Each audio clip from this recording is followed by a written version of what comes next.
I recently had the opportunity to spend some time with Charles Burnett, the filmmaker. We spoke on a panel together.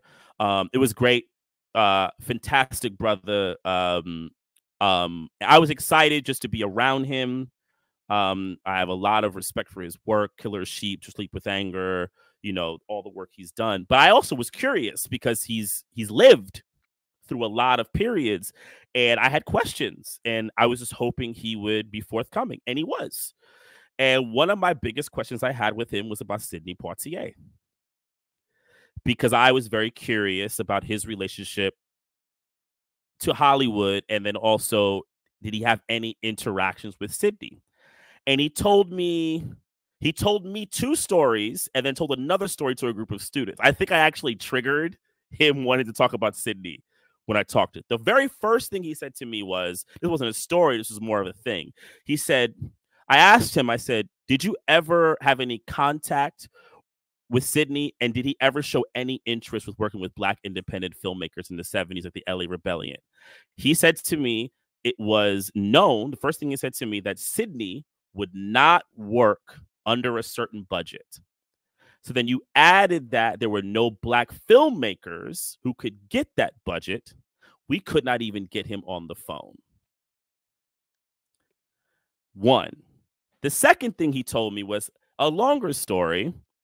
Was he actually says, but later on, he actually had a meeting with Sidney to be a producer on a film that he never did. And this was like the 90s, I think.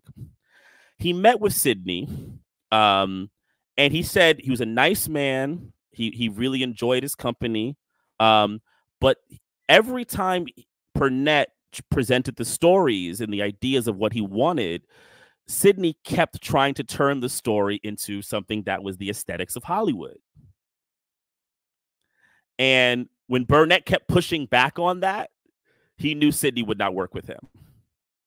And they had like a very friendly handshake, and, they walked off. The last story, now he shared this with students, and I found this very interesting that he shared this with students. The last story he said was, even later, there was a film that Sidney Poitier did called The Annihilation of Fishes with James Earl Jones and Vanessa Redgrave. When he was still casting, he tried to get Sidney to do it.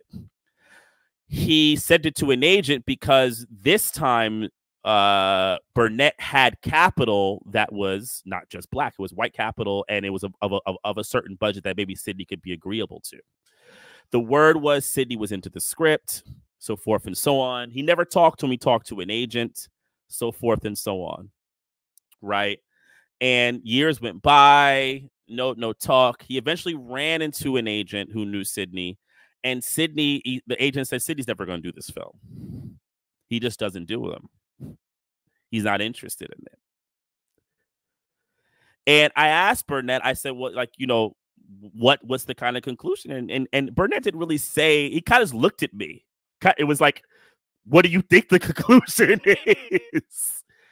But I find it interesting because Poitier historically was known when he was alive to counsel people like Denzel Washington. He would counsel the new Will Smith, the new Black actors. Denzel does it for newer Black actors.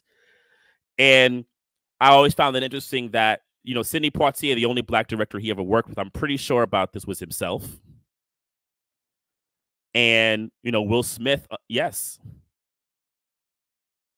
I'm almost positive about this. So the Let's Do It Again in Uptown Saturday Night films. He directed those. He directed those. So he got himself the budget he needed. Through himself. And, Will Smith, up until, what was it, King Richard, had never worked with a Black director. That was talk amongst Black people in the movie business for years. It was one of those side conversations that Black people would have. So is Will gonna work with a brother but behind the camera at some point?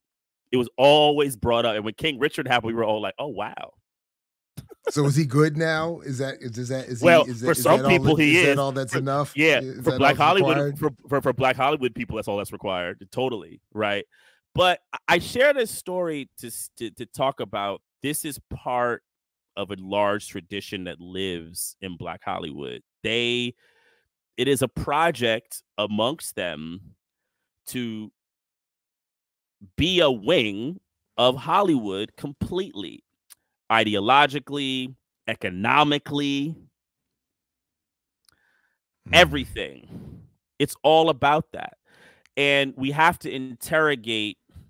So if we think about that, I don't understand how we can't interrogate also the aesthetics of how these films are made, what they abide by, and then also what aesthetics we're socialized to think are worthy. You know, Top of the Heap to me is a film. It has rough edges. It's rough around it, but it's a rough world. You know, he lives in a rough world.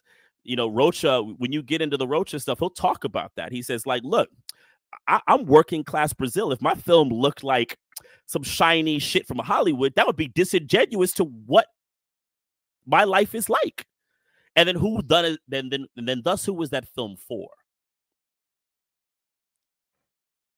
Who was that film for in the end? And if I want to make films for my people, they have to also be in form and texture, expressing how they are and how that life is and that perspective. So he talks about, you know, but he wasn't the only one. There's many people, and if you look at the tradition of the films of that period, not just in America, but then also you go to Africa. I brought up like Semben and Mambete, and filmmakers like that. There is this adherence that Europeanism can't just be fought in content; it has to also be fought in form.